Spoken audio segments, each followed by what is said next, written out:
Merhaba evanlı, emi İro Ferhan Kahve ve Türkiye Kurdi ve 5 yadronda devam bikin kam despi bikin. Paça devdelinge, odun ezinge, tüfek tüfinge, turna kulunge, çıngırdama zinge zinge. Hindi alake, cümle hevake, aksan devake, güvercin kevake, hikaye çiroke. Ekrem movike, hafif sıvike, tülben havike, göbek navike, aptal hayvike. Damla çıpıke, alkış çepike, dolu zipike, eldiven lepike, basamak peylike. İnek çiyleke, yan kiyleke, benek beleke, çok, geleke, sakat kuleke.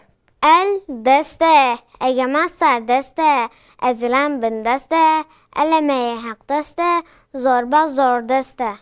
Tabut derbeste, gaye mebeste, şiir helbeste, ateşkes agırbeste, serbest serbeste. Renksiz berenge, asabi bentenge, koltuk altı bınçenge, sözlük ferhenge, kahraman lehenge.